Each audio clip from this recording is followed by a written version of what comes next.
everyone. This is Adam Meister, the Bitcoin Meister, the Disrupt Meister. Welcome to This Week in Bitcoin. Yes, a very special edition. We're super spreading Bitcoin 2022. We're combining it all into one show. Today is October the 6th, 2021. Strong hand, long-term thinking. One day closer to an all-time high. Pound that like button, this shirt says. That's the B for Bitcoin, okay? I am offended by selling.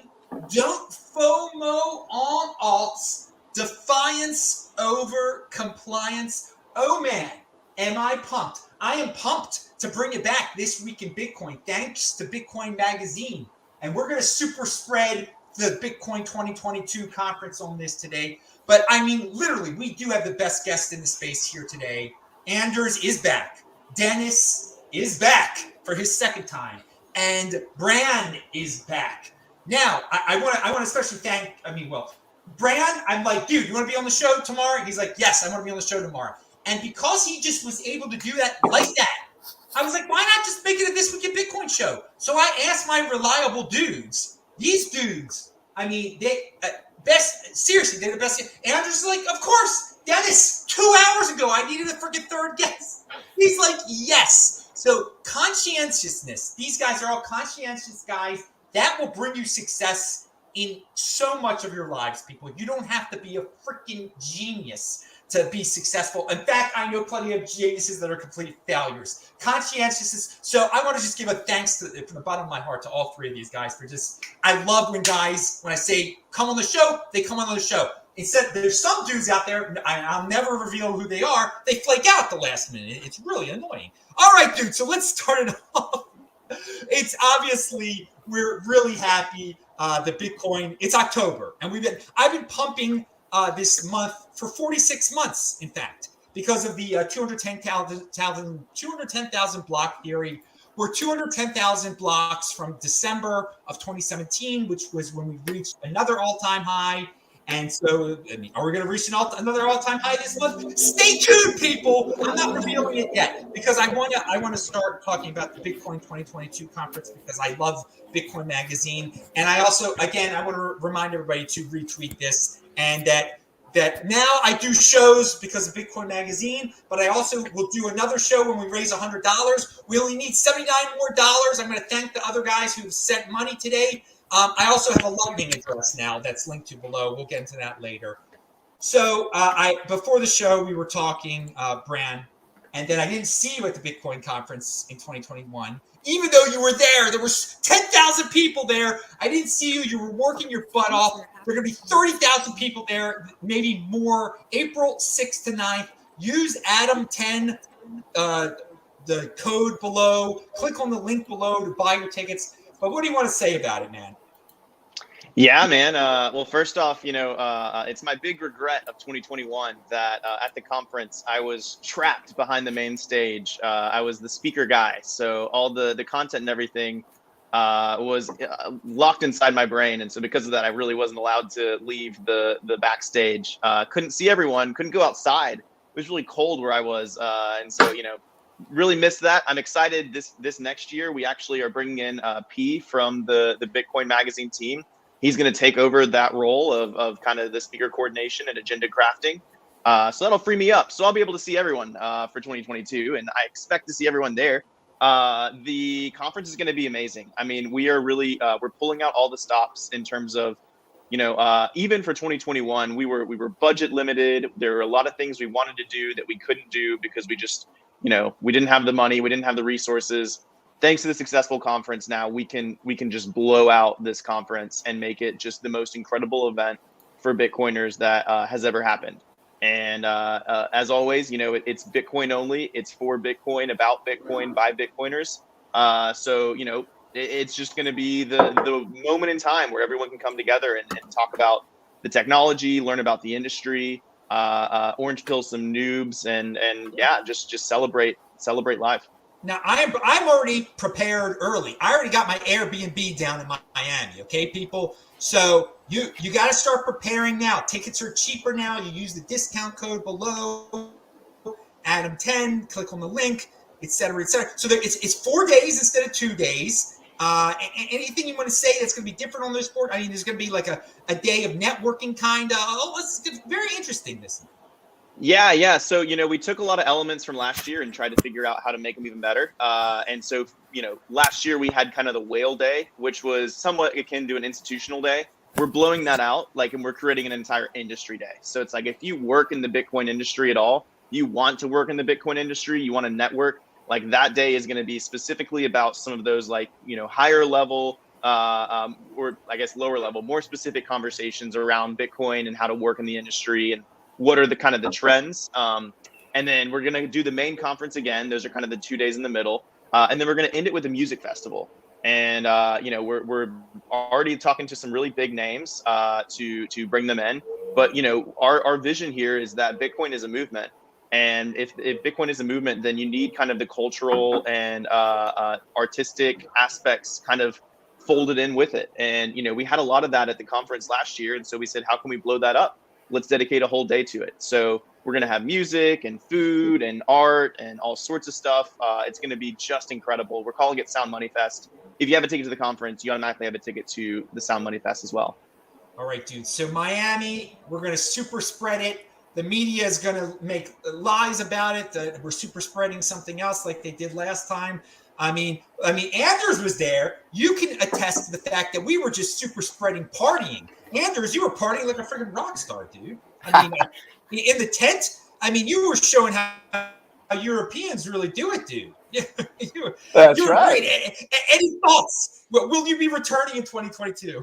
Absolutely. I got my ticket for April 6 to 9 in Miami Bitcoin Conference 2022. As soon as they got out, I think I paid $199. Now it's $399. Guys, even if you're not sure if you're going, just buy the ticket now, because even if there's 50% chance, you'd rather pay $400 now than $2,000 next year. And Adam has a promo code down below. I think what was it called? Adam10. Use it, you save 10%. Yeah. That weekend this year in June was one of the best weekends I ever had. Amongst others, I finally got to meet, Puppy, that I do Toxic Happy Hour with, in person. He's been a good friend of mine since the very bottom of the bear market in 18, late 18, early 19. We've been on the phone on a regular basis. Finally we meet up, and that's what the whole weekend was like. All these people, from Bitcoin Twitter, anons that you don't know, even who they are and what they look like. You meet up and you have all these people on with aligned values meeting up, and it really was a value and love festival, kind of like what Brand is saying here. And the fact that you guys are adding the music festival as well, I can't wait. So I didn't get my accommodation yet, but I don't even know. I probably need to allocate, 10 days, 2 weeks or something, but I'm stoked. I can't wait to go. Puppy's going to be there as well. I think all of you guys are going to be there. And I really recommend it. If you're a Bitcoiner, if you believe in the values of Bitcoin, if you believe that we want to change, remove evil central banking, if you want better for humanity, you come to Bitcoin 2022. You are meeting with people in this, in this same front line as you, in this trench war against the evil central establishment. And today we're just fighting different places in that trench war. But coming to Bitcoin 2022 in Miami, you actually get to meet up and have a cup of coffee and whatnot with your friends. Cup of coffee. That wasn't coffee you were drinking there. Pound that like button, baby. Oh man, I saw you drinking something harder than coffee there. But we'll keep that.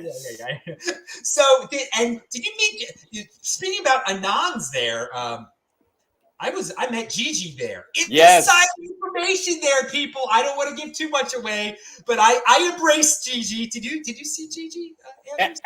Absolutely, and it was like. For me and Puppy, that was just like another highlight out of so many highlights that you're bound to have. I'm really selling this conference, but I'm doing that because it's true. It's really good. And so me and Poppy, we were in the hotel lobby bar about half an hour after he arrived to Miami, Poppy.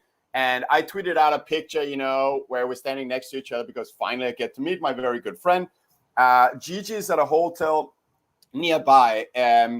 And this guy, he's been on our show several times, but we have no idea what he looks like because all we see is a green suit and sunglasses and, sunshine background. So after like an hour or two or something, and people were coming up, we're like a group of Bitcoiners sitting there. Some people come up and say, hey, thanks for what you're doing with Toxic Happy Hour. We just love to meet, people that we're like-minded with. And then this guy comes up to Poppy and is like, hey, Poppy, good to finally meet you. And he's like, yeah, sure. Yeah, likewise, and by the way, remind me, please, who are you? And we're talking about Gigi, a living legend in this space, an amazing content producer, such a compassionate and intelligent being. And, he comes up to Poppy and he has no idea if this is another fellow plebe with 50 followers or it was actually Gigi. So yeah, Gigi came up. So we saw him there. He also came up to me and I'm like, yeah, oh, you're Gigi? And then we saw him, I think, every single following day. Yeah, he's an amazing guy. I did not expect him to. He's bigger than I thought. I didn't. It was a shock. He just came up to me. He's like, I'm Gigi. I'm like, holy. So guys, that's it. You never know who you're gonna meet at these type of things. So it's and we're talking about it now and everything in advance. But again, prepare to be successful in life. Be conscientious. Prepare. And so you could, if you don't want to hear about this conference, then and you're watching this tape, it's fast forward through that part. You can always play this at 2x. I watch all the shows at 2x. Be efficient. All right, Dennis. I don't know if you have anything to say about it. You weren't there. It doesn't matter. It doesn't. Not everybody has to be darn there and everything. Like that. I wasn't there. I think that's where we met, man. You're throwing me some shade. So, now, sorry. This last in Miami, 2021, man. That was my first conference. I had an incredible time. If you haven't been to one of these things, you can't truly appreciate. You can't truly appreciate what goes on at these things. You get the first time in your life to meet other fellow Bitcoiners who are loving Bitcoin and spreading the word of Bitcoin and want to just talk about Bitcoin. You don't have to worry about talking about anything else other than Bitcoin. And a lot of times in our personal lives, we don't get that opportunity. That's why we spend so much time here. Me and guys like Adam, we go on these shows because we want to talk about Bitcoin nonstop. But you get the opportunity to do that in person. But yeah, definitely buy your ticket. Use Adam's code, and I'll be going to 2022, and I'll be reprimanding Adam for forgetting that's how we met. I messed up. I had the line. I had the HODL Tarantula line for you there. Yeah. We met in the media. We met in the media lounge. We met in the media lounge, right? We were in the. I remember. Yeah. That's and then the next week you got to come on the show. Immediately. I got you confused. I think you were the first show I ever went on, actually, last time. So I had a really great time, and happy to be back on. You put on a great show, and excited to go to 2022 and see you again. You guys can see how my brain's how I had things set up. It's funny, Adam, how you said that I was the one drinking at the conference. Just kind of makes it think. I remember. Of course, I remember Dennis was there. I mean, you were dressed well, Dennis. I remember. Of course, always dressed well. You were dressed well. We're in the main hall, and you introduce yourself, and I got to get you on the show. But for some reason, I just got confused with HODL Tarantula, who was going to be on the show today. He didn't flake out either. He was my backup guy. And so HODL Tarantula was not at the event. So I just mixed up a couple things. And HODL Tarantula. That's okay. You could give me the extra super discount price for my ticket for forgetting. That's all right. Exactly. He should be rewarded for give me a hookup. Give me the hookup. My brain totally messing up. I don't know what. And also, I'm just thinking Dennis is West Coast. So, I mean, it's so hard for Dennis to get there. I just, all this weird stuff in my head. I'm West Coast, baby. Yet I know, and Andrews is West Coast, and I appreciate them being up this morning. Yeah, I mean, this is the way Dennis and I met. We met in the freaking, you meet so many people. Well, you do. If you're recognizable like me, yes. I just stood in the hall, and I would just meet people. Oh, and as all three of these guys can attest, I am the same guy in person. It's even better. Even better. Even better, Adam. Even better. I noticed that. And let me give you a few testaments. you came to my meetup in late 17, early 18, and did a presentation. I was a fan of yours from your YouTube show, and I just want to also say from Poppy that you helped so many people in that period to steer away from dirt coins. Can I call them that? Yeah, you can call them dirt coins. To Bitcoin. And the way I saw the first time I saw you at the conference was before we were about to start, early morning. You were up front and you were throwing out so much positive energy. I didn't see anyone like you were just like screaming and passionate. Like 5 minutes before Mayor Suarez was going on. Before Ron Paul. It was before Ron Paul. Oh, Ron Paul. Yeah. Dude. That was a great speak, by the way. It was an honor and a pleasure to see Ron Paul speak. All right, I'll sip myself. It's very funny. You're absolutely right. You know, we all got into the huge conference room, which will even be bigger this year, and people were like kind of calm. And it's about to start in about 20 minutes. I'm there with my buddy Shane. Shout outs to Shane. And it's so calm. I just stand up and literally, as you described it, I started just screaming in the conference room. I started trying to do a live TikTok, but it wouldn't connect, which is really unfortunate because it's lost to time. My energy. I mean, I wish I had it to tape. And then people were like, "Yeah," and you came up to me. It was awesome. It's right. All right. Okay. So guys, come to the conference. I won't forget you. I've got a very good memory. For some reason, I got Dennis. What I just did with my brain with Huddle Tarantula and Dennis and West Coast. I mean, the heck, the only reason Dennis is on this freaking show is because I met him.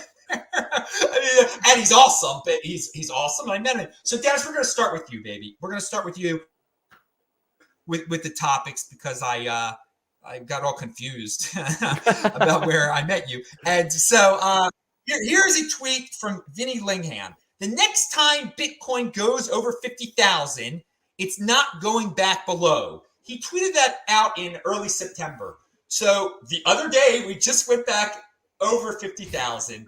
I mean, when October started, it was so predictable for me. Again, guys, we're just one day closer to an all-time high. We always return to the all-time high.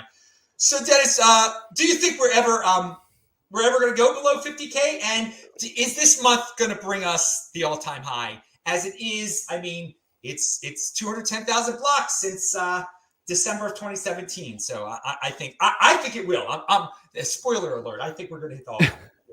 Q4, baby. Let's go. Q4, man. This is where the show starts every single time in the bull run.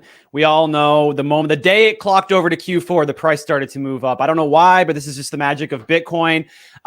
Whether or not it will go below 50K, hard to say. Nobody knows, but I hope so, right? Because I want cheap sats. I want cheap Bitcoin. I don't really care if the price goes below a certain number because I'll just buy more, right? And then the price always goes back to an all-time high, like you said. So I don't think it really matters whether the price goes above or below a certain number. We all know in the long run, it's going up. Short-term corrections, dips, bear markets, just more time to buy more Bitcoin. Couldn't be happier to have price go down below 50K again.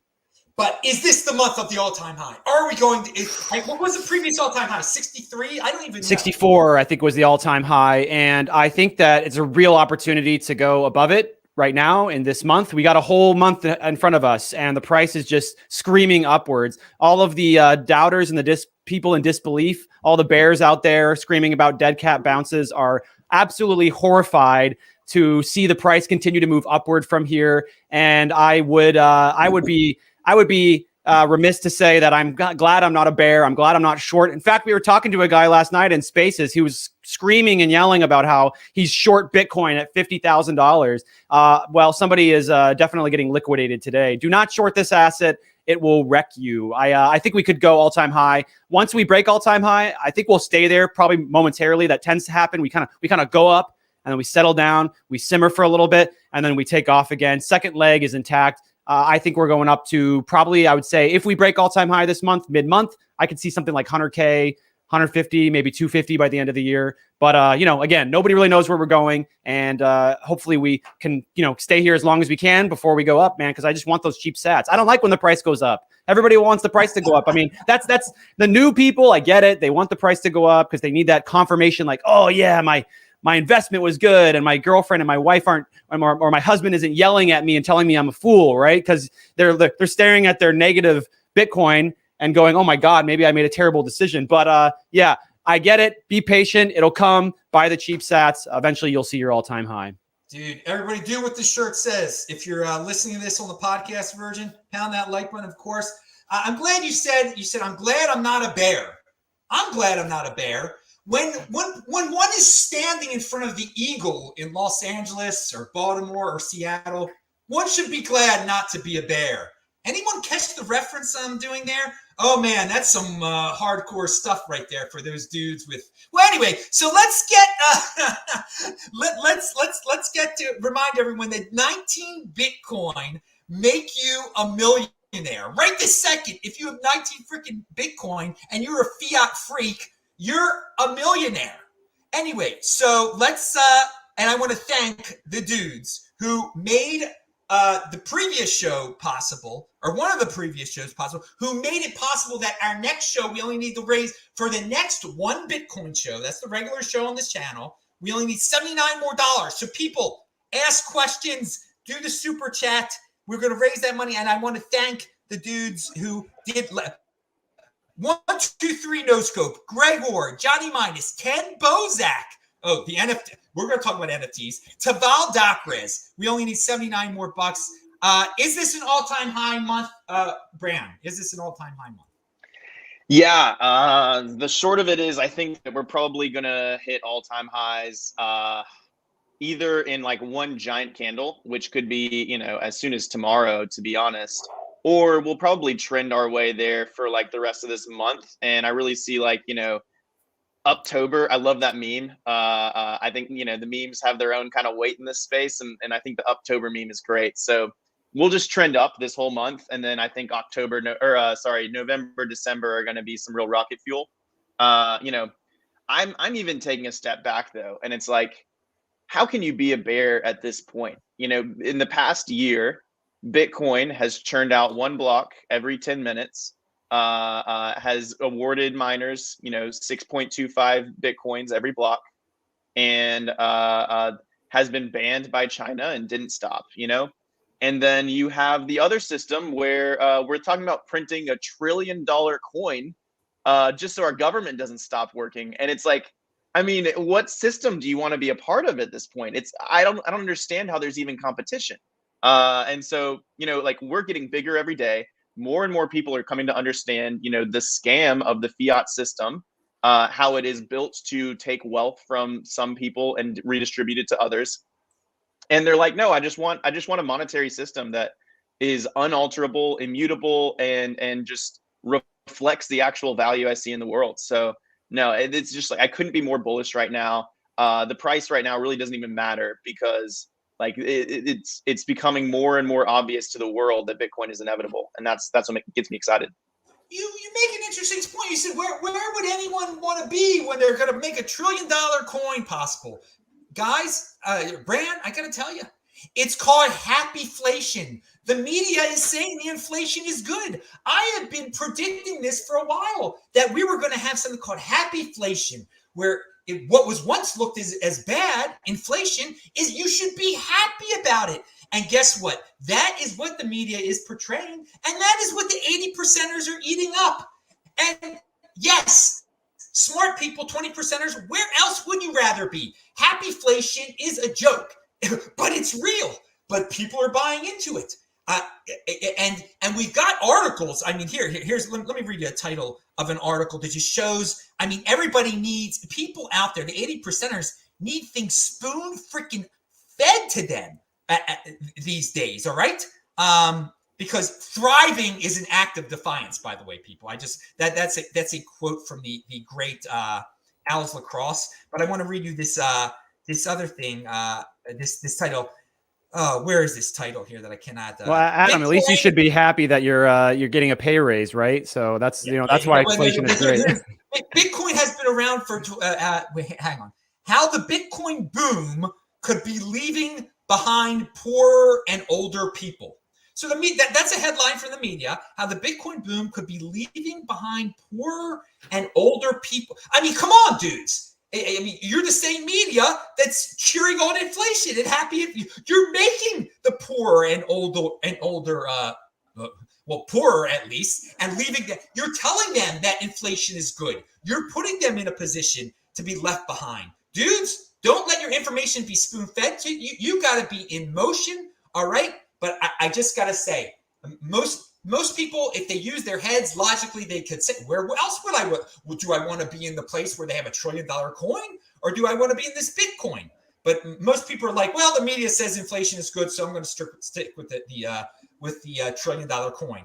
I mean, it would have been a joke 10 years ago to talk about $1 trillion coin, or to talk about, are we going to have a $3.5 trillion bill or a $1.5 trillion bill, and are we going to shut down the country for this long? But I mean, we're living through it. It's unbelievable.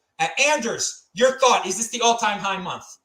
Yeah, I'm pretty sure it is, but I always tell people, look, short term, anything can happen. Small little events, black swan, whatever. So you can't predict, in my opinion, really the price short term, and I don't care about it. I think it's about the medium term and the long term. Really, that's the only thing you can kind of plan for. But I if I should guess, I would say, yeah, we're gonna get to the all-time high. And I just want to say, so Plan B is obviously known for his stock to flow model, but I don't know if people are starting to notice that just a couple of months ago, he started also sharing price prediction based on his on-chain analysis, because he started doing on-chain as well. And on-chain, by the way, is it's basically looking at the blockchain and see like who's buying, who's selling, what are these entities, how much is on exchanges. It's the first time ever we had an asset where you have this level of information in terms of who's buying, who's selling, and where is it currently. And so it's actually really, really useful. Guys out there like Willy Woo, William Clemente are using data from Glassnode to do this. So, and of course, I sidetracked myself there a little bit. No, I didn't. Plan B. So a couple of months ago, he started coming out with minimum closing prices of the months. The first two, as I recall, was August and then September, and he's also done for the rest of the year. And they have been extremely, shockingly predictive and correct. And what I really like about it is back in August, where he nailed it in terms of where minimum would close, he still said, based on his on-chain analysis, that in September actually would be lower. It would be minimum 43, and it closed at 43,175 or something like that.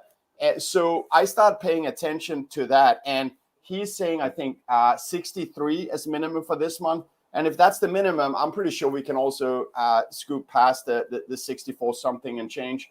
So what is also worth noting is that number for November, I think, is $90 something $1,000 minimum closure. And for December, his minimum closing price, I believe, was $135,000, which is, almost 3x from here. So based on that, again, short term, we don't know this month, but I would say it's looking highly likely that we're going to hit all-time high, if not here, then the first week of November. And Q4, as Dennis was saying, is going to absolutely rip faces off. This is the time.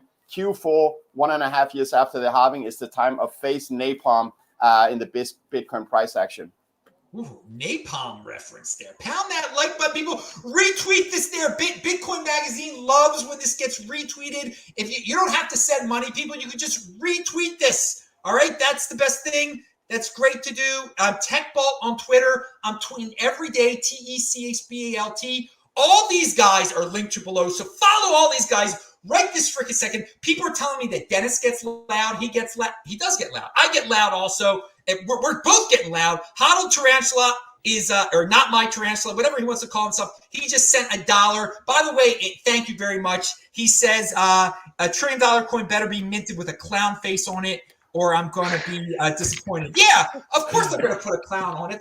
They're going to put Kamala on it. Of course, Kamala's face, the clown is going to. Yeah. Oh, all right. So let's. Adam, I got to comment on the loudness because my girlfriend came in the room and was like, "You're fucking screaming." Excuse my language, but she's like, "You're in here yelling at people. Like you need to calm down." I'm like, I'm sorry, I can't. Not with Adam. He's yelling. I'm yelling.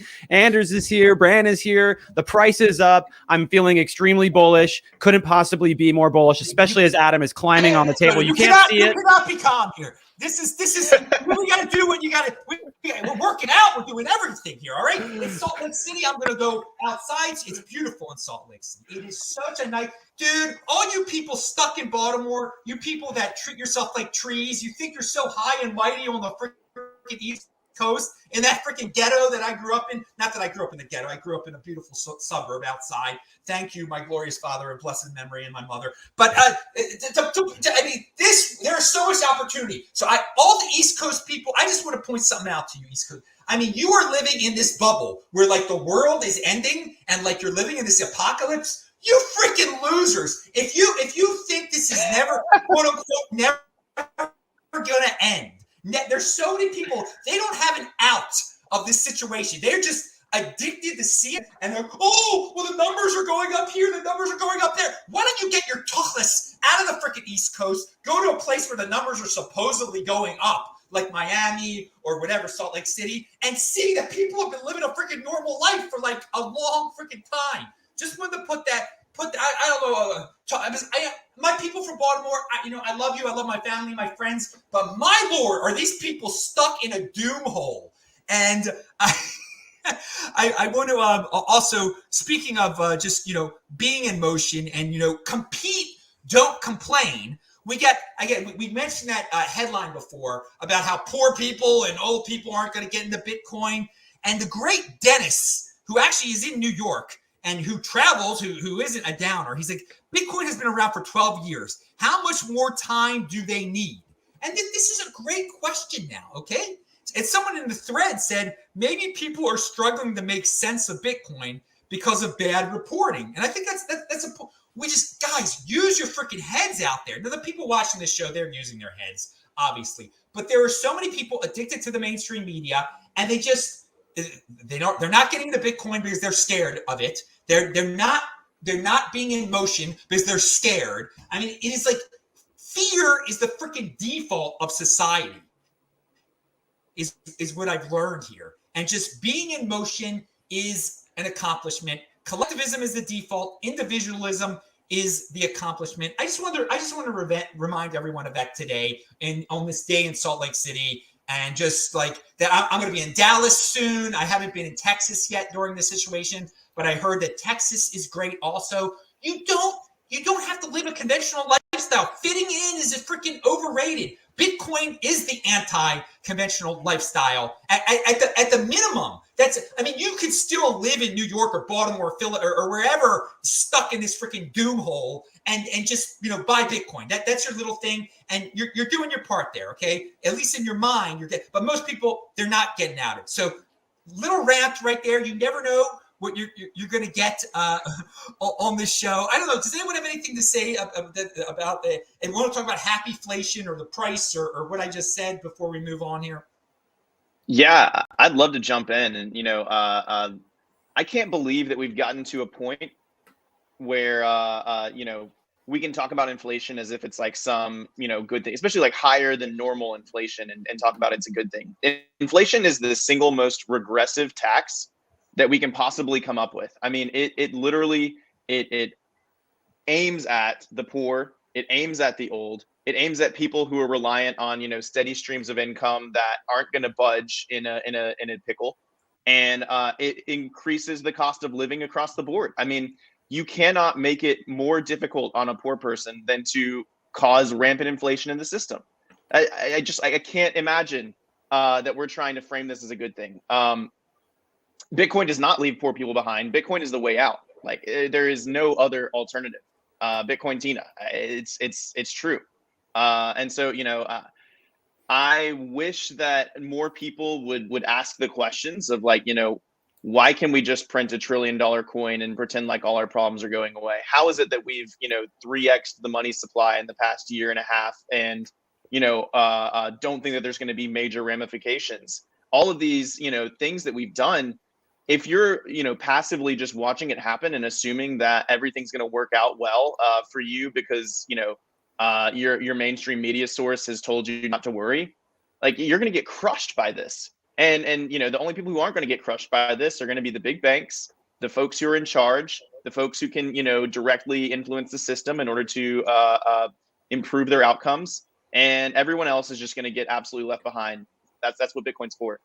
All right, guys, don't get left. I mean, most of you haven't been left behind. I mean, if people have been listening to me, you're a millionaire because you only need 19 freaking Bitcoin to be a millionaire. I was telling people to buy 22 Bitcoin back in 2014. It's a link to below. It's my main tweet that's pinned up there. Hey, if you're not standing on the table, you're bearish as F, says Kyle. I gotta agree. On a past show, someone came on here and said, sell your freaking chairs, sell your freaking tables to get Bitcoin. That was good advice. The great Bit Piggies Jim sent $4.99. Thank you very much for the support. And of course, the great he calls himself a Travis Tyest sent $10. Thank you, Travis Tyest. Are you someone else too, Travis? It looks like you're somebody, but whatever, dude. We're getting closer. We're getting closer to raising the money necessary for another one Bitcoin show. And I do want to say, Anders, do you have any? Anders, you always love talking about hyperinflation, hyper Bitcoinization. I know that's your wheelhouse. And by the way, thank you for talking about Plan B. I mean, he gets really in depth. It's a lot of good statistical information. I mean, I don't religiously believe in the chart, but it does make you think. But any inflationary thoughts from you, Anders, since that's your wheelhouse there. Yeah, someone I can't remember if it was Max Kaiser or someone else who said that Bitcoin has no top because fiat has no bottom. So really, hitting 55,000 this morning. I know right now we're maybe a little bit below. It was inevitable. It was just a matter of time. Just like it's inevitable that we'll hit 500,000 and 5 million and 50 million. It's not financial advice, but given that Bitcoin already has won in terms of the best money humanity has ever seen. And by the way, if you look at those properties, you will understand why Bitcoin can't be beaten by a new money, because it has like basically infinite maximum value on some of those, for instance, like portability, divisibility, I said portability already. What is portability, divisibility, durability, so since Bitcoin, given it's already won, and because money printing is rampant, and because it's human nature to want to eventually realize that there's a new money that is better money and people will flock to that, Bitcoin is sucking in all of that value, and that's why 50 million is as inevitable as 55 was this morning. It's just a matter of time, and I don't think it's going to take that long, honestly. I think it's game over within 10 years because if you look at what's happening right now in the Bitcoin market, first of all, miners are actually accumulating now. They have they have access to that very, very cheap capital that the government and the Federal Reserve is just pumping out. So they don't have to sell their coin anymore. So they're actually just keeping all the Bitcoin. So there's no new inflation supply coming in there. At the same time, I heard yesterday on Yahoo Finance that someone saying, we're kind of realizing now that inflation is high and is not going lower. In this environment, the rocket is really fueled. And this is Q4, October, totally agree, Dennis. It's just a matter of time, we'll watch the journey and see how fast it takes for the rest of the world to realize. I think right now, the four of us and other Bitcoiners, people in the chat, shout out, we must be feeling the same way that people did when the automobile had been around for 10 years and still majority of the population was saying, the horse buggy will always be around because it's, that's what people are using now. I think we feel the same way. Like we understand that now is the cars here, and eventually it's, it's going to take over. All right. I want to move on from this because God, man, this time flies. It's we've been on for 38 minutes here. Remember, if you don't like the subject, you can 2x it and fast forward. If you're watching this taped, retweet it. I want to go to Bran real quick, something we were talking about before the show. If you're on Twitter, and it's good to not waste your time on Twitter just to read, don't get into vicious arguments.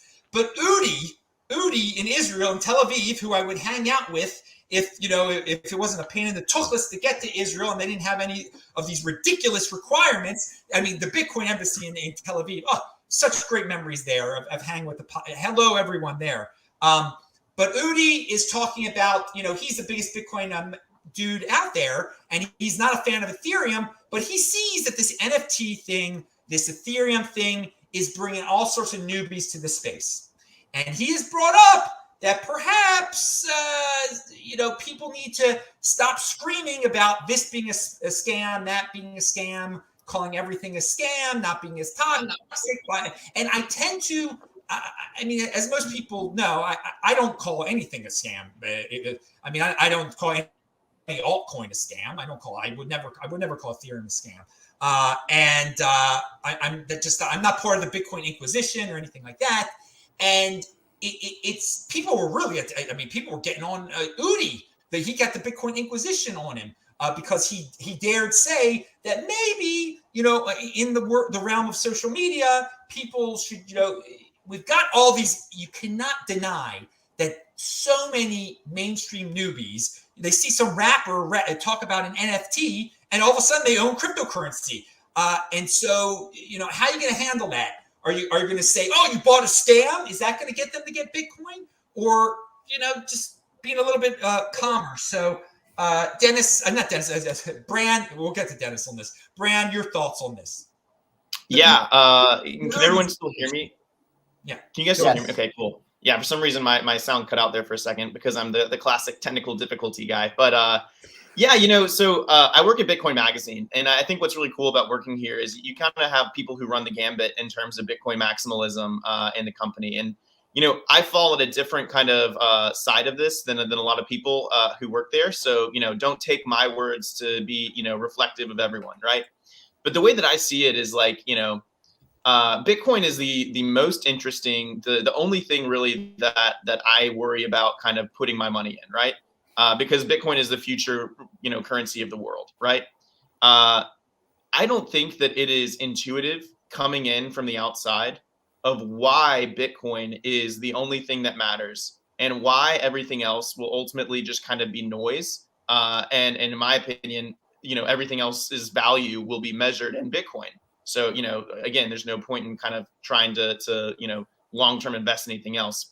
I think that the disconnect here, though, is that, that took time for me to learn this space, to look into what it is that make Bitcoin special. I've been working in this space since 2017, early 2017. And when I came in, I was like, look at everything, all this new technology, all these new projects that are happening. Like it's a whole new world. What is this blockchain thing? What are these ICO things? Like all of this kind of stuff. And it's fascinating. And the best way I learn about it is talking about it. And fortunately, I was in a company where I was able to kind of talk internally and bounce ideas, have people correct me, have people teach me, and ultimately, getting kind of along my route, along my path on the Bitcoin path to hybrid Bitcoinization. But a lot of people don't have that same luxury, and they come to Twitter. And in my opinion, I know there's a classic Southern adage of, you catch more flies with honey than vinegar, right? But it's, everyone will eventually get to Bitcoin. And it's just a matter of like how cohesive we want to be and how, easy we're going to make it for people to understand why Bitcoin is the only thing that matters.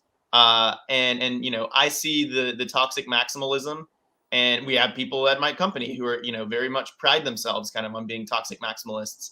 But I see them as almost an obstacle for a lot of folks really understanding Bitcoin. It's not the end of the world. It's not like Bitcoin's going to fail because of these guys. But I think that, there's just better ways to do it. So it's not like you can control them and make them stop and, redirect their energies to something else. But, that's just kind of my thought on it. So, I appreciate the questions Udi raises, even though, I don't agree with everything on Udi, but I agree with a lot of what he's saying. I do want to remind everyone of this. Mm. The big institutions, they don't care what's going on Twitter of us screaming at each other, okay, and calling things scams. They're just buying it up, okay. So this is, people could be as toxic as they want to on Twitter, and Bitcoin doesn't care. But when you drill down a little bit, we're all individuals out there. We all get into Bitcoin for some reason. So there might be some sort of equivalent to you out there who is on Twitter and who might just be and who got an NFT for some odd reason and just might be disgusted by what he sees about Bitcoin and be just like, I'm not. And in the long run, that's going to kind of suck for them. Now, I think maybe the NFT will bring the dude some luck. Maybe the Ethereum will bring the dude some luck. But I mean, if they end up with like some 3rd, 6th tier altcoin or whatever, it's kind of unfortunate. So I do want to just remind everyone, like, the rich are going to get richer. They don't care what Udi or what Adam has to say, okay, or what Twitter has to say. That it's just the regular guy that could change their life. Toxicity could prevent some of them from changing their lives. So, Dennis, what's your take on this? Oof, man. Yeah, you're asking me. Well, I had a debate with Udi one-on-one over this exact topic, and I'm pretty much on the opposite spectrum of this discussion. I don't describe myself as a toxic maximalist, but I definitely am a Bitcoin only, and I think that there is a place for the toxic maximalism in a sense. Again, I think that here's the problem. It's really coming down to a conversation of definitions, right? Because no one likes the word toxicity. And so they don't like that way. They don't like using that word to describe themselves. But ultimately what those people are trying to accomplish is to ensure that Bitcoin at the core is protected. The reason why the toxic maximalism came in was to protect Bitcoin in 2017 during the block size wars, right? And it was very necessary. So to say that Bitcoin will survive despite that, I think Bitcoin survived because of that, right? Because we defended an internal attack. Now the conversation is like, well, do we still need it? Is it something that's necessary to continue with the adoption of Bitcoin?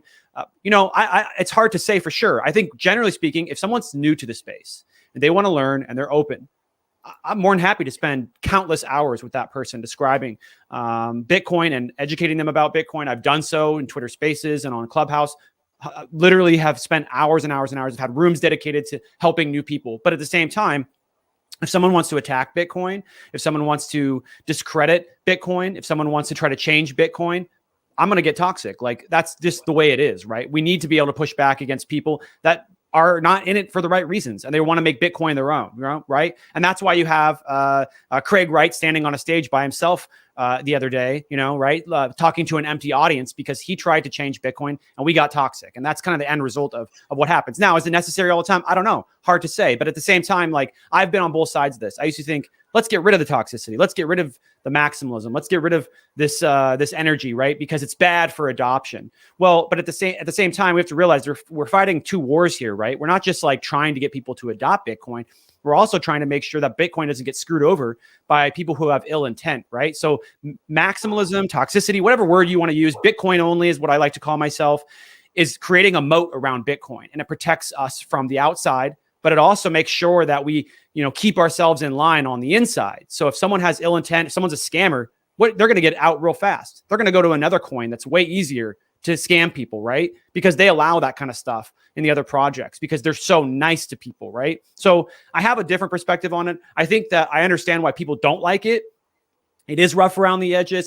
It can go too far, just like the immune system, right? The immune system can overreact. But in my opinion, the immune system of Bitcoin is healthy and it will auto-correct, in my opinion, as time goes on. I don't think we need to take like a medicine, chemotherapy to kill the toxicity that is inside Bitcoin. But that's just my perspective. And I think it's just an ongoing conversation, right?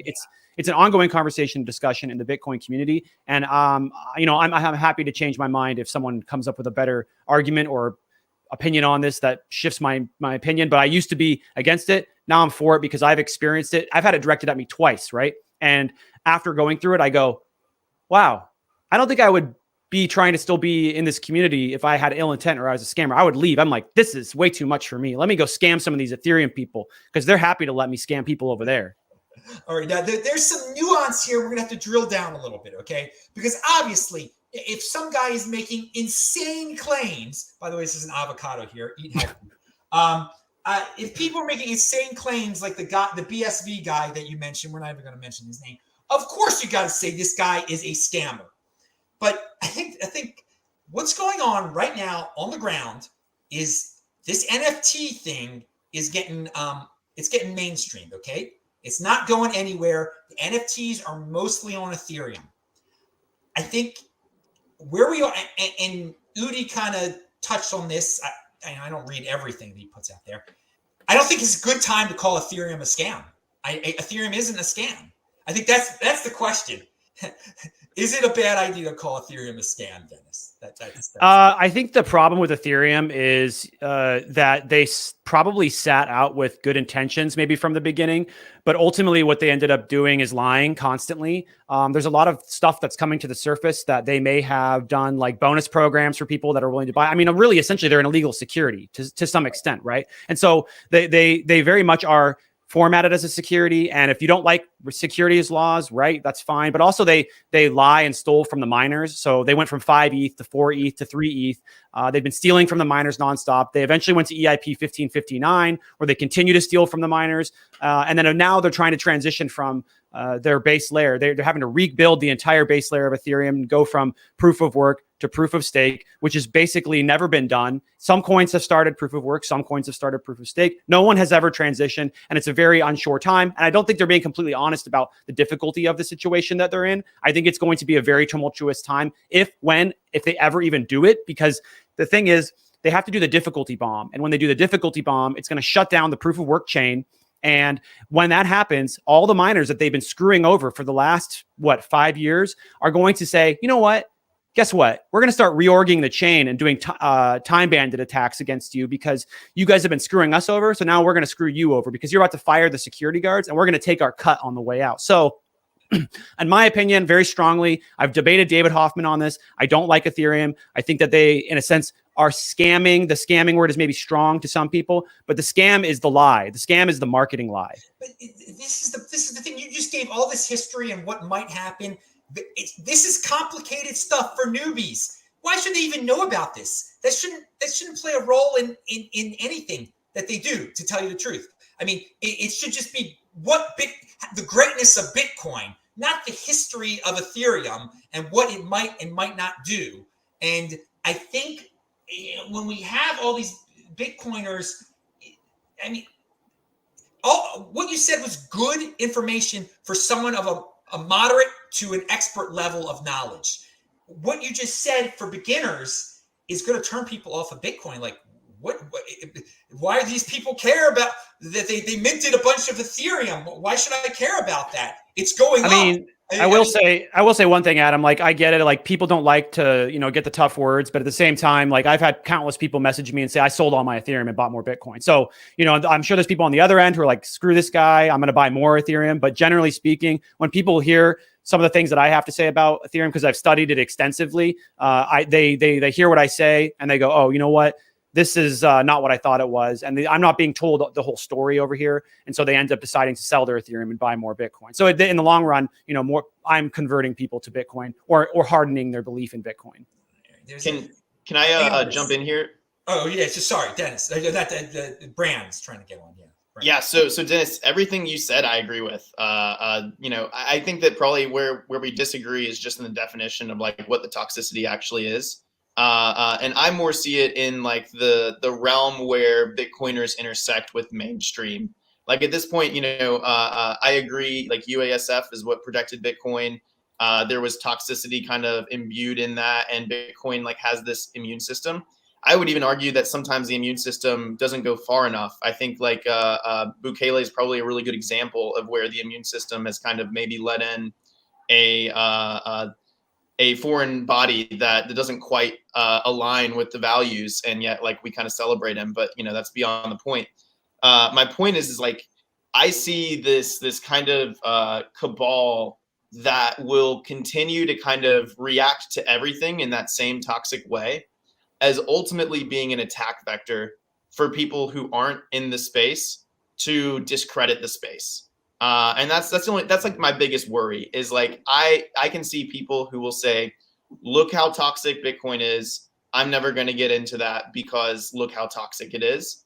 And you know, the headlines will get written.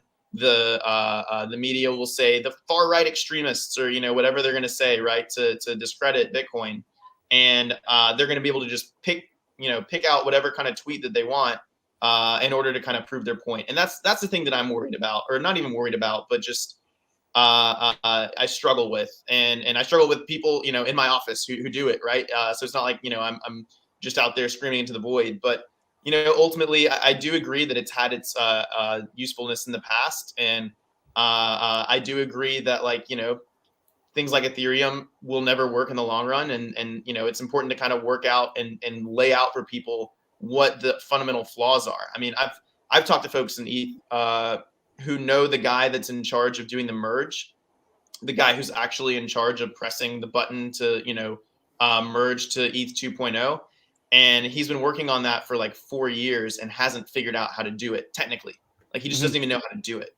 And that's like, you know, just something that's hanging out there in the ether of why this 2.0 is never going to happen. So no, I mean, I totally do agree with you, but I just wish that it could happen in a way that's a little bit more friendly, but you know, that's naive. Well, and I'll say a quick comment just because I'm sure Adam probably wants to keep the show moving along, but yeah, I you know, that was my initial feeling too, was like, I don't like it because it keeps people from being open and wanting to learn about Bitcoin, but it's comes down to, you know, can we actually control what our enemies or whatever you want to call them, or maybe our opponents, our competition is going to say about Bitcoin? We can't control them. So if we can't control what they're going to say, we also shouldn't let them control how we behave. They're using this label of toxic maximalism as a way to get us to stop, to shut up, to be quiet. Ultimately, I agree with Tomer Strollight's article when he talks about Bitcoiners, that we're not necessarily toxic, that we have integrity, and that they don't like that. They don't like when we call them out. And so they're going to call us toxic. They're going to call us rude, and that we're closed-minded. But ultimately, Bitcoiners are some of the most open-minded, caring people that I've ever met in my life. And I think that the problem is that we don't like the way that they're labeling us. And so that's why I think a lot of Bitcoiners have turned around and been like, yeah, fine, I'm toxic. I don't care. I'm going to keep doing what I'm going to do. Ultimately, I think that what comes down to, though, is that you kind of have these different factions in Bitcoin. People are toxic. People are anti-toxic. In the end, we're all on the same team. We're Bitcoin only. We're working towards the same goal. And we all want to make sure that Bitcoin gets adopted. I think the toxic people are good for protecting the core Bitcoin. The people that don't want to be toxic, you don't have to be toxic. No one's saying you have to be an asshole, right? And you shouldn't really be an asshole to new people. But those people are great, the non-toxic people, because they help with the adoption on the front lines, right? And then you have the toxic maximalists, quote unquote, kind of protecting more the core of Bitcoin at the center. And I think everyone's really working towards a Bitcoin only future. I think, by the way, at the Bitcoin Magazine conference on the second day, you can see toward the end of the day, there was talk about this toxicity, and there was definitely a split. You had like the Eric Voorhees, he wasn't into no toxicity, but then there was a group of people that were. So I mean, hey, it's great that there's factionalism in Bitcoin. It shows that there's different approaches and people can go about it different ways. A real movement, not everyone is the same, and this is definitely a real movement. Anders, your thoughts on all this? What I'll try and say just a few things. First one is Bitcoin doesn't care at all what the four of us thinks, what your viewers are saying.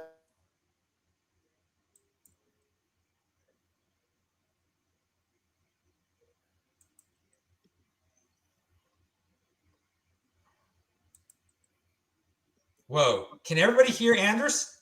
Anders, you muted yourself. You muted yourself. Okay, there you go. So, okay, I don't know how much you could hear, but what I'll say is Bitcoin doesn't care about this topic at all. Bitcoin will succeed. If you ask me if I believe that the founders of Ethereum are lying to enrich themselves, yes, I believe so. Is that scammy? I think it is.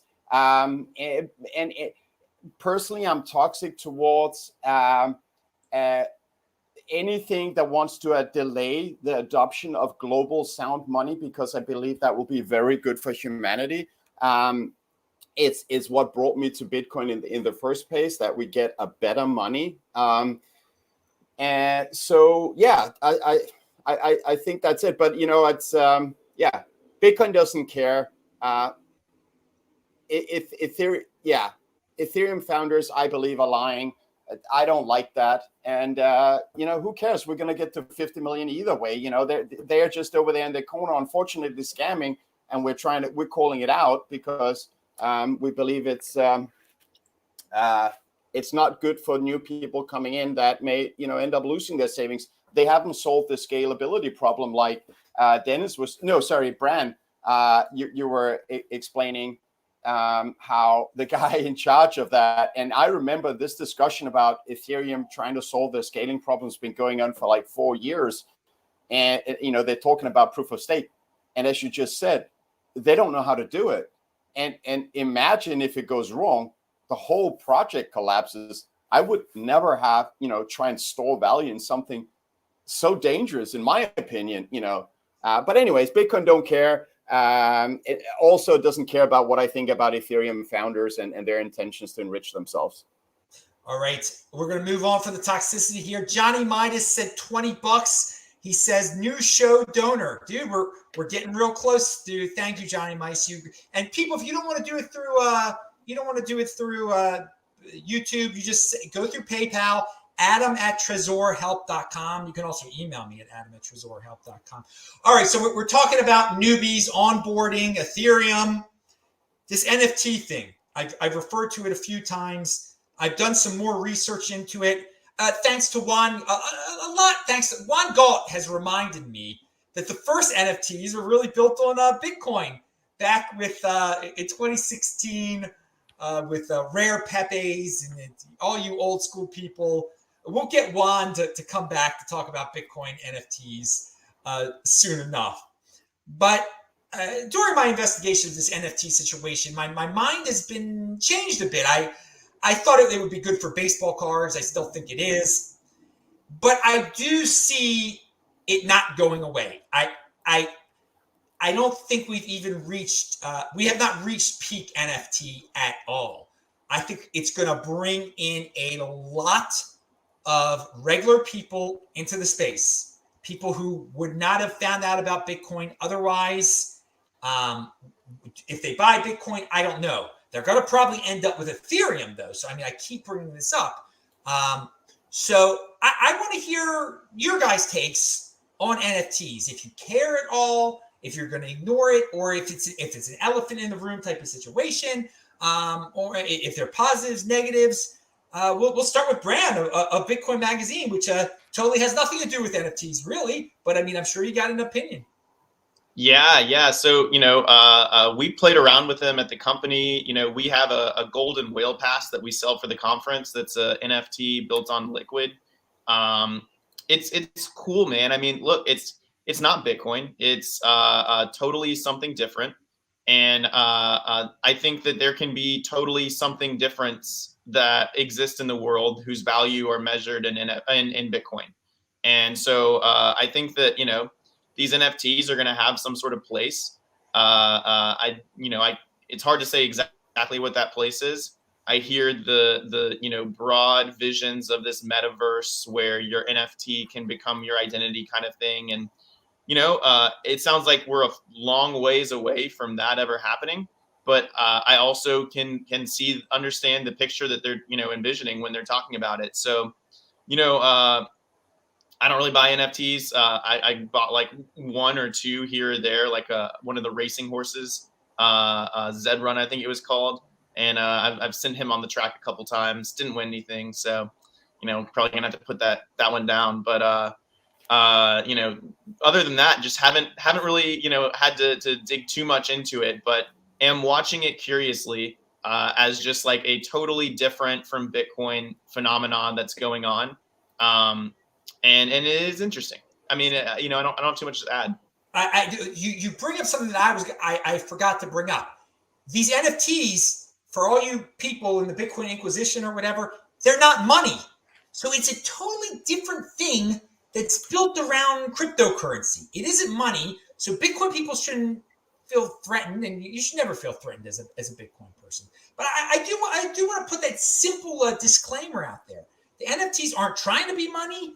They're not. it's a completely it's a new way of thinking. It's digital. It's It's like digital identity. Yeah, it's a lot of things digital. We're living in this digital world where people believe these digital stories, and they're like, yes, this NFT represents this painting. I mean, it's part of a store. I mean, you have to believe in something. So it's a little bit different than Bitcoin, which just is. There's no belief there. There's no trust. I mean, there's some trust involved on the NFT thing. Interesting you bring up horse racing and crypto, though. There was a horse named Crypto Clearance. I believe he ran in the 1987 Kentucky Derby when Alashiba won and Bet Twice came in second. Somebody check out on that one. Anyway, do you guys, Dennis, anything to say about NFTs? I think the market is definitely overhyped on NFTs, but at the same time, the technology itself will probably have some sort of utility in the sense that, you know, you can timestamp something on a blockchain, but you don't necessarily need a token for that. But this could be the thing that's used for creating timestamps, for proving provenance on a time chain or on a blockchain. Well, time chain, same thing, right? So I think that in general, like what's going on with the collectibles out there in the market is, I mean, obviously you can tell when you're buying $70 million JPEGs that things are getting a little out of control. But at the same time, you know, I don't think these things are going to go away. I think that to some extent they could have some sort of use case. I just don't think people are going to be using them the way that they think they're going to be using them. And, you know, because a lot of this stuff can be done on a blockchain without a token, as far as giving something a timestamp in a transaction in a block. So it's kind of TBD for me. I've been a strong someone to strongly push back. At the same time, I love that artists have this opportunity to kind of make money in the short term. It's great for them. They've not had many opportunities to get their name out there, so it's a great way for people to market themselves currently. And I think that, you know, people are going to keep using them, and the market will hype, and then the market will go down, and we'll kind of see when the dust settles which of these things actually are truly collectibles. Because, you know, I do collectibles. I have a very small understanding of how that works. And not everything that you buy becomes a collectible. Like you're kind of taking this chance, this bet that things will hold value. So for instance, rare Pepes, I mean, so historical, right? Like those types of things will probably hold value. Maybe some of these really extremely rare original pieces will hold value, but I don't have high hopes for the rest of the market. Now, I love the concept of property rights. And today in America, there's so many people that are just throwing property rights out the window. They're like, oh, no, I'll just take from you. You don't own anything, okay? Rule of law. And government traditionally enforces property rights. And the better they do it, the more legit the government is. The United States, for example. But so to prove you own something with NFTs would require that the government say this is true. This NFT shows that you really own this. So for right now, it's just trust saying, yeah, okay, you own the NFT, so yeah, you really kind of own the painting, the digital painting, sort of. And I just want to go to a quote from Bitcoin Magazine from Dylan LeClaire and Sam Rule that says, for the first time, Bitcoin offers humanity the ultimate expression of private property rights. Due to the network's decentralized nature, Bitcoin offers us a property option that does not rely on a local authority or legal system to protect it. Okay, so I just wanted to give that contrast to when we start talking about property rights and NFTs to like with Bitcoin, it is the ultimate in property rights. You don't need a country to say you own that Bitcoin. You own that darn Bitcoin. With the NFT, it's up in the air a little bit there. So, Anders, your thoughts on NFTs? So I think there's something that needs to be cleared about NFTs, because a lot of people think that an NFT means the ownership of a digital picture like a JPEG or a GIF or something. NFTs are actually a lot more than that. You know, non-fungible token. It's a completely different. What I recommend is Preston Pysh interviewed Adam Back and Samson Mow, who are both for Blockstream. I mean, Adam Back, obviously, I think most people know,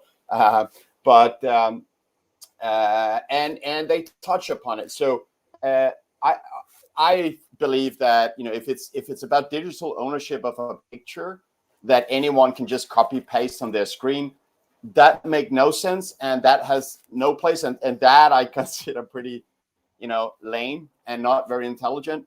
But some of the most toxic Bitcoiners back in about 4 years ago convinced me that there is a place for colored Bitcoins, and I'm talking about JW Weatherman and Giacomo Zucco, some of the really smartest people and toxic people in this space, and colored Bitcoin. I would never touch anything that was on Ethereum, but there is a use case for that, and people can evaluate for themselves. But if you look at something like the decentralized exchange called BISC,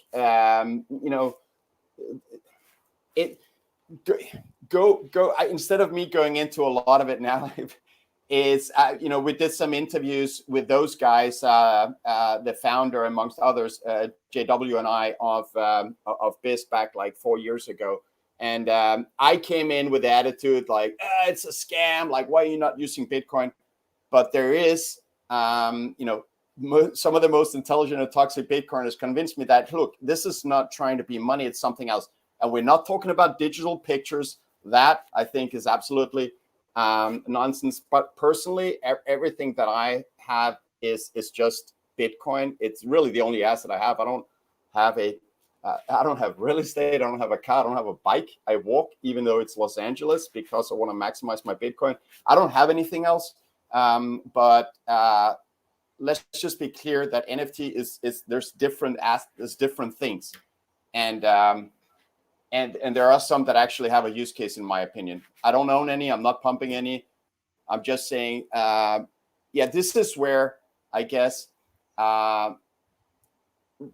Bitcoin Twitter can quickly turn into what I call the Bitcoin Twitter lynch mob, where you don't necessarily just, check it out. And Giacomo Zucco and JW Weatherman, I think people know them as, pretty smart and toxic.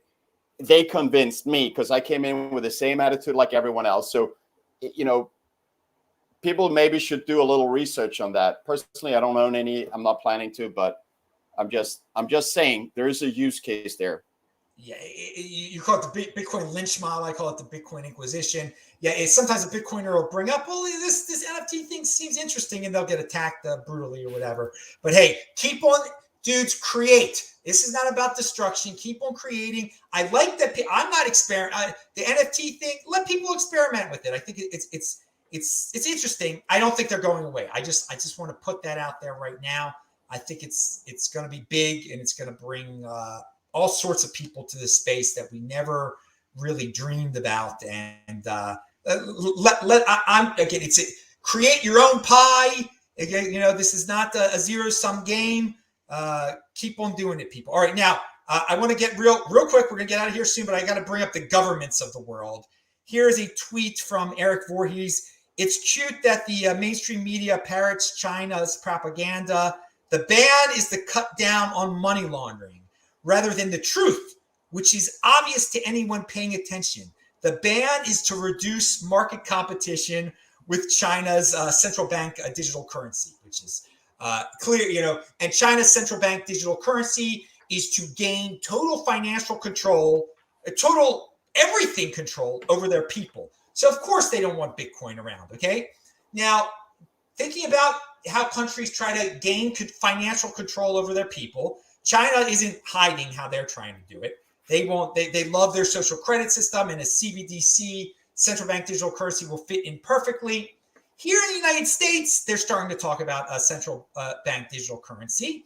But at the same time, we got people talking about, and we'll start with Bram on this, that maybe they're going to throw into this stimulus package, which has nothing to do with stimulus, a requirement that all banks report the $600 transactions of people to the IRS. I mean, this is just like China. So, Brand, expand upon that for us. Yeah. I'll jump back to and talk a little bit about China because it's something that my buddy David Zell and I talk a lot about. And you have this kind of interesting point in time where China can actually really start to challenge the U.S. dollar for global reserve currency status. And we have weaponized the U.S. dollar, weaponized the SWIFT system enough to kind of kick some countries off of the U.S. dollar standard, who now can form kind of a new alliance and monetary system with China. And that's the one that's working to challenge the U.S. right now. I think that there is actually a game theoretical advantage to the U.S. making sure that Bitcoin and not the Chinese yuan replaces the U.S. dollar as the global reserve currency. And so for that perspective, I don't anticipate at the highest level there ever being a true ban on Bitcoin in the U.S. I think that we see like Bitcoin almost as our greatest weapon against China. So with that being said, talking specifically about this financial intrusion of $600 or more being reported to the IRS, like first and foremost, this is not feasible in a cash-based society. This is something where they are seeing new technology come out and the opportunity to utilize that in order to further control the populace. So from that point alone, I see this as a very dystopian step by the U.S. government. But beyond that, it's I don't think it's legal. I think that you see the original kind of $10,000 limit and the constitutional conversation that happened with that, where they basically said, this will hardly infringe on the Fourth Amendment, and therefore, we can kind of make this exception. Whereas, like the 10,000 limit was an exception. Now this becomes the rule. And so from that perspective, I think there will be a challenge of this in the Supreme Court. I hope this will be a challenge in the Supreme Court, and we will see this actually get overturned, and some of our rights kind of be defended for once. So that's an optimistic take. Yeah, of course it's not legal, but I'm not going to get into it. It seems like the government, if they can get away with it, they try it. There's a lot of things they try to get. They put out there. It's not legal anymore. And I just to throw this into another bill that has nothing to do with it is completely ridiculous. But more people got to speak up about this. I mean, it's insane that $600 is such a legal. Anyone that gets paid is basically going to get reported to anyone that has an income. A regular weekly income is going to get reported to the IRS now. I mean, you got to assume that the IRS is checking all sorts of people behind the scenes through banks anyway. I mean, speaking about illegality. Dennis, thoughts on China, IRS, $600, central bank digital currencies? Yeah, I absolutely agree with what Brand is saying about the United States kind of adopting Bitcoin as a way to protect themselves from China becoming the global reserve currency. I think that is kind of an inevitable path that we are on, and it's becoming something of a national security issue. So I really hope that we are able to establish Bitcoin in the USA. I work pretty actively alongside many others in the space. Obviously, he mentioned David Zell, who's an incredibly smart dude over at Bitcoin Magazine, who is pushing their political agenda forward. And there's plenty of other companies in the space who are really actively getting into hiring policy advisors. Even Square Crypto is talking actively about what they can do to push back. You've got obviously Bitcoin Magazine. You've got all the mining organizations. And then you already have all the established lobbyist organizations that are kind of more, I would say, crypto related, but there are many more that are just Bitcoin focused that are coming out, because what happened was this amendment and this stuff got slipped into this bill and we had no idea it was coming. And the thought has always been, well, maybe we should like kind of stay back away from politics. Like we're outside of politics, like we're outside of the government, right? That's kind of how Bitcoin operates. But at the same time, like we are human bodies and we live inside of these, these borders that these governments still control. Maybe one day, and this is kind of the dream of all Bitcoiners, that government is drastically diminished. For some, they want government to be gone completely, which I completely understand, but we still live in this world. And so that's why we have become very active, myself and many over at Bitcoin Magazine, and many other organizations, many other very hardened Bitcoiners you wouldn't believe would get into politics are jumping into this arena, because it's important that we try to defend Bitcoin in the USA, right? We want Bitcoin to be USA to be the best place to buy, sell, trade, earn, mine Bitcoin. So we got to push back against this stuff. We got to push back against the $600 thing. That's totally insane. $600 is nothing. The $10,000 was a problem. It has become more of a problem as time has gone on, because the $10,000 limit when it was enacted was like $60,000 of today's money. So it's already a pretty big push on people's privacy. And I just think that the government is going to continue to push this direction unless we decide to push back. So that's why I'm jumping in the political scene, trying to make something happen here, because if we don't stay active, get active, we're going to end up just like China, super dystopian future ahead of us. I want to be more like El Salvador and adopt Bitcoin and make it a part of our policy. All right. Can I just jump in real quick and add one thing? Not to take over this conversation, but piggybacking on what Dennis said, we were caught flat-footed. Let's just be honest. This thing came out. We all thought that we were kind of untouchable as an industry. I thought that. And then, they just slipped something into the infrastructure bill that became a systematic risk to the entire industry. And they promised that it was basically putting a loaded gun to your head and then saying, we promise we're not going to pull the trigger, is how they introduced this bill, which is just absolutely absurd. And I have become more politically involved now because it's become clear that the Bitcoiners are the last people in the room who are willing to stand up for basic human dignity and rights. And so from that perspective, there's actually a bit of a torch that we're here to carry. And that is like the Enlightenment ideals of the 1700s that have been lost because of a world pandemic, that all of a sudden, we're all willing to just sacrifice our entire ways of life in order to, protect against something that has, an arguable amount of effect on people broadly. And, we don't have to get into that, but, it's time to come back and talk about why we're here, what humanity even means, and what are the values that we hold that are self-evident, right? And so Bitcoiners are going to come burst on the scene and I think just take over the political discourse in the country. And I'm really bullish on it. So I just wanted to throw that in there. Extremely bullish on it, man. I'm really excited about that you kind of are jumping in as well.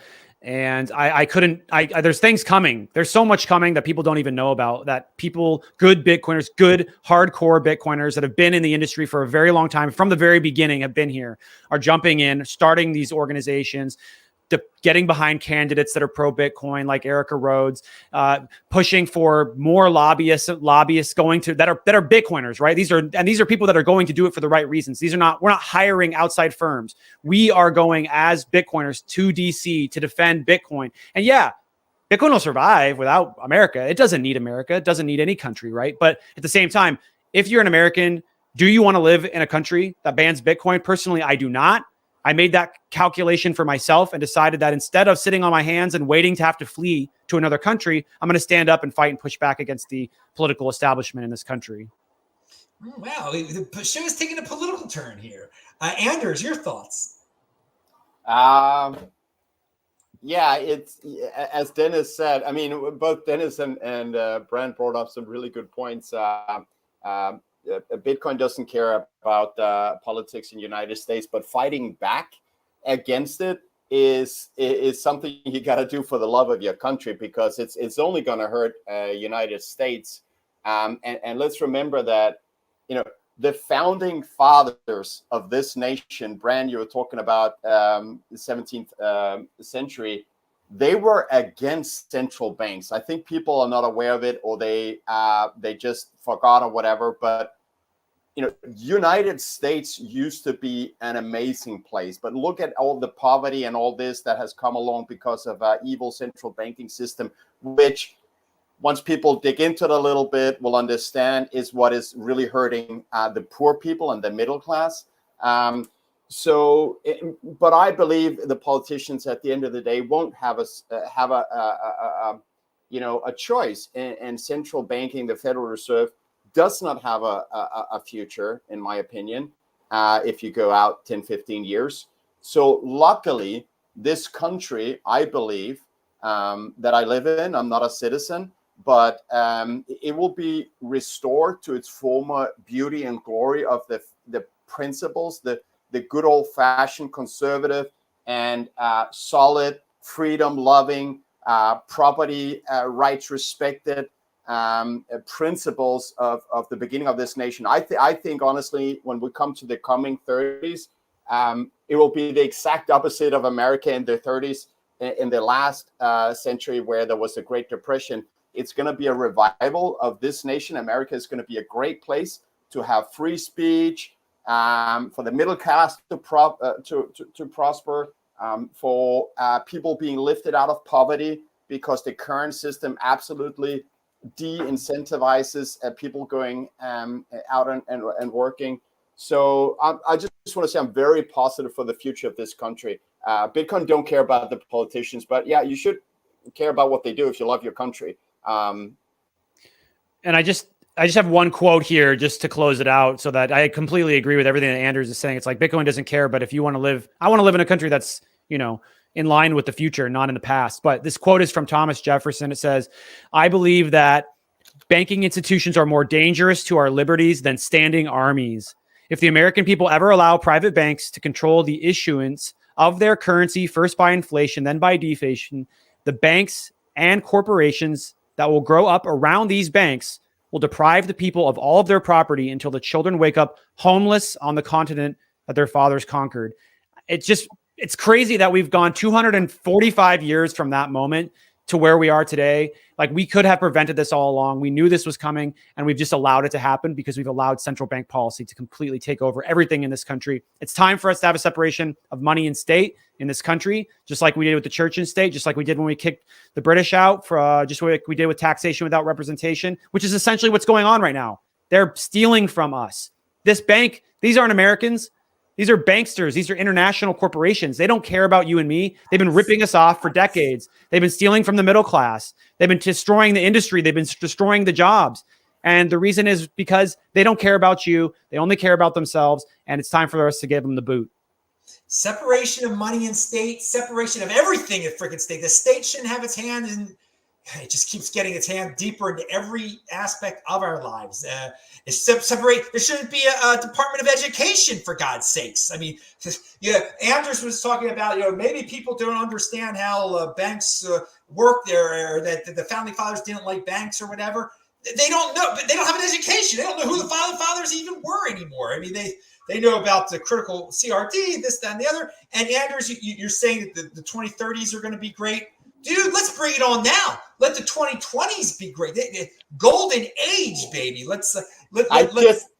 I like to set the expectations so I'm 100% sure to deliver. I believe the end of this decade is also going to be phenomenal, because it won't take that long, I think, before central banking will collapse and Bitcoin takes over instead of United States dollars. But again, like, just as much as Dennis agreed to what I said, I agreed to everything Dennis just said. And thank you for bringing in the historical aspects and Jefferson's the Jefferson quote. And also, I just want to, if you go back a couple of centuries, I think it was Rothschild, the guy who was, basically, I think, creating the central banking of France that, made money by lending out to the states so they could go to war. That was very profitable. And isn't it funny how you remember, the timeline of the First World War, 1914 to 1919, I think, roughly.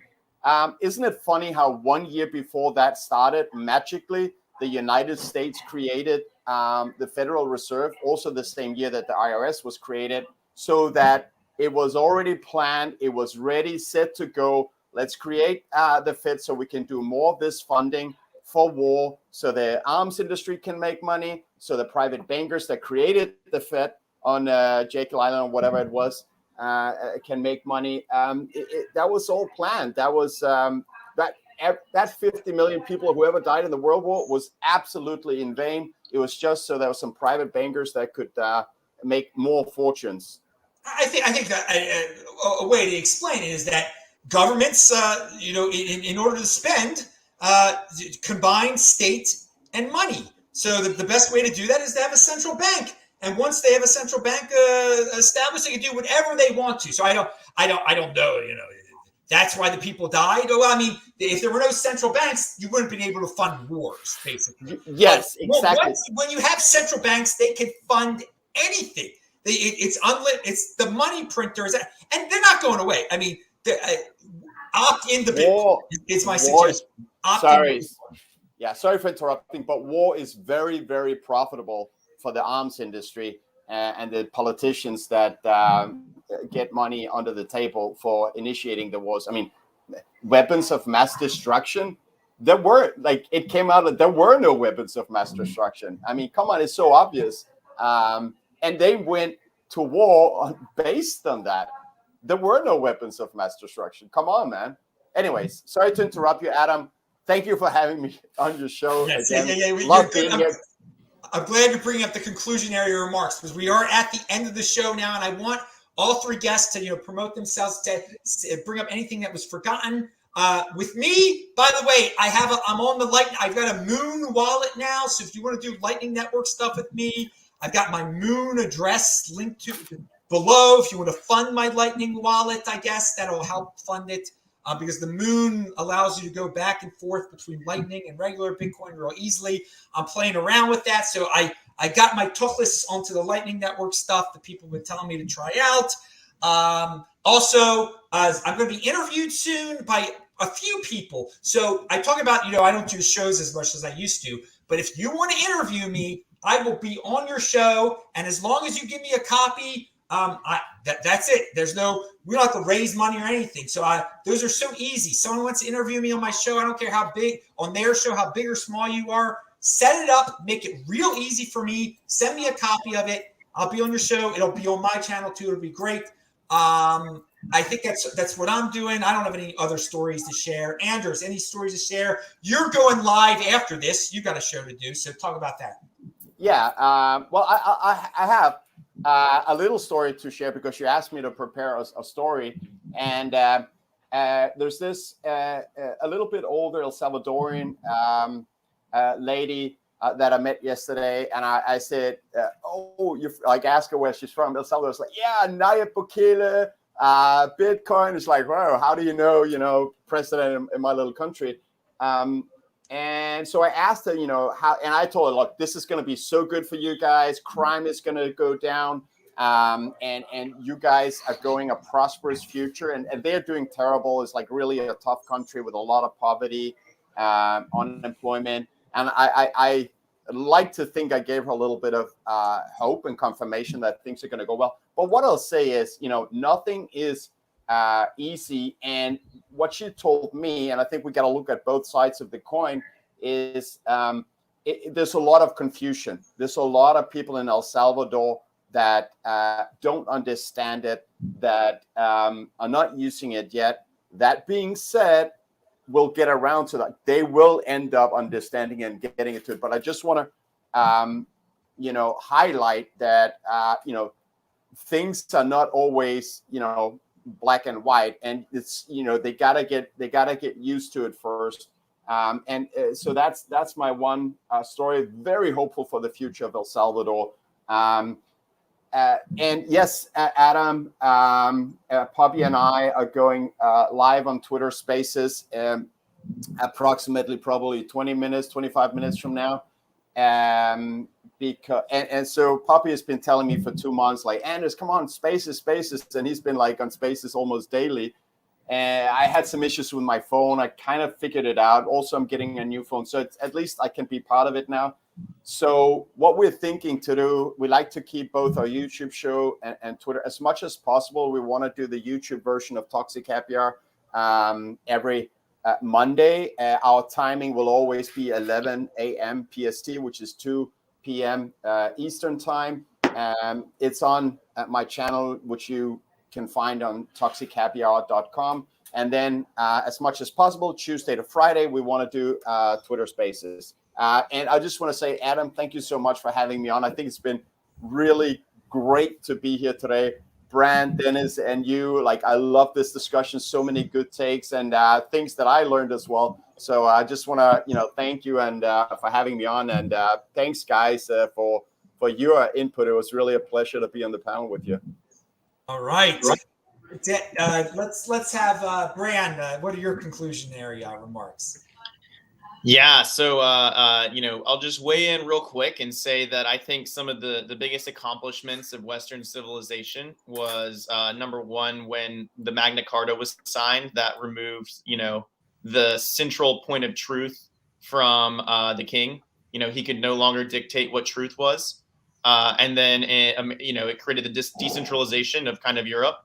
And then you had the Enlightenment era, where we separated church and state, and that took the state's ability to dictate what truth was from its people, and combine that with religion.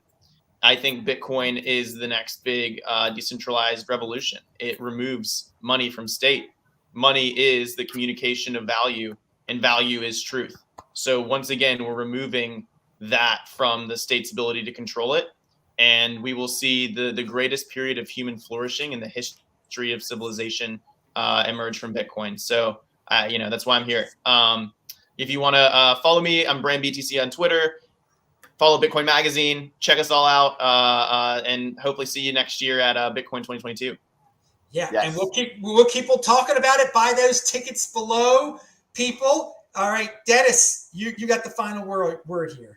Yeah, feeling fired up. Thank you again for bringing me on the show, Adam. Good to see you, Brandon and Anders. If you want to follow me, I'm on Twitter. Just search Dennis Porter. You'll find me. Or if you want to search my handle, it's Dennis_Porter_. My show is Smart People Shit. I also have a show called The Update. Smart People Shit. I do interviews. The Update's kind of like I talk about the news and chat about the memes and tweets. So if you want to know about that, I do have a breakdown of the banana bread meme that everybody's talking about. So I was able to discover the source for you. So if you're interested in that, go check it out. I have also recently had British Hodl on, which is a big episode that he did his $5 million price prediction. So if you want to feel bullish on price, go check out that video. And then I got my Preston Prish interview coming out as well. But yeah, I agree with what Brand is saying, man. It's like we have this real unique opportunity. What a time to be alive, where we get to push back and actually make a difference with Bitcoin and reclaim some of our rights. I think this is going to be very much similar to, when the printing press was made, to the Magna Carta, like Brand was talking about, where we can really create a new world for ourselves. Not this build back better BS either. This is going to be a Renaissance 2.0. We're going to see incredible flourishings in the math, science, philosophy, culture. The world is going to change dramatically. I think that people are really underestimating the impact that Bitcoin will have on the world. The money has become so corrupt in this country, and everything is downstream of the corrupt money that we are using. And it's time that we get on to sound money again. And I think once we do that, we are going to see the world change in ways we've never possibly imagined. We're going to see incredible amounts of cooperation between people, individuals, the world as a whole. And I can't wait to be on the other side of hyper Bitcoinization. All right. Now, Anders is going to do his Twitter space. I can't be on. I got stuff to do. I got the morning is just starting. Well, it's pretty early still here in Salt Lake City. But Dennis is invited to be on there too. If you see that, and Brand, so are you. Yes. I don't know if you. I mean, I'm sure you guys are. Who knows? But I should be able to drop in. Yeah, I can do that real quick. All right, so let's do it. People keep on watching. Follow all three of them. Anders will tweet everything out. I'm sure. Anders, you have something else to say about that? I don't want to cut you off. No. Brand and Dennis, Adam, sorry you can't make it, but please come and join us. Would love to have you on. Best freaking guest in the space here today. Thank you so much, guys, for being responsible guests. And God, we went long today. I want to thank Gregor. He just sent me some over PayPal. I usually say Shabbat Shalom now, but it's not Friday. Everyone have a good Shabbat this Friday and Saturday. It's Rosh Chodesh Cheshvan today, the first day of the month of Cheshvan. So everyone have a Rosh Chodesh Sameach. There's different languages. There's different letters. Is a good one in the Hebrew. Anyway, everybody, I'm Adam Meister, Bitcoin Meister, Disrupt Meister. Pound that like button. And we raised a good amount of money today. We're getting close. I think we're like $40 away from another show. Keep on doing it, people. We'll be back next week for, of course, the another. Maybe it'll be a This Week in Bitcoin version of with many guests. It depends on the feedback that I get. But no matter what, it's going to be Super Spreading Bitcoin 2022. We'll be back sometimes next week. 1 guest, 3 guests, who knows? Thanks a lot. Bye, everyone. See ya. And click that. And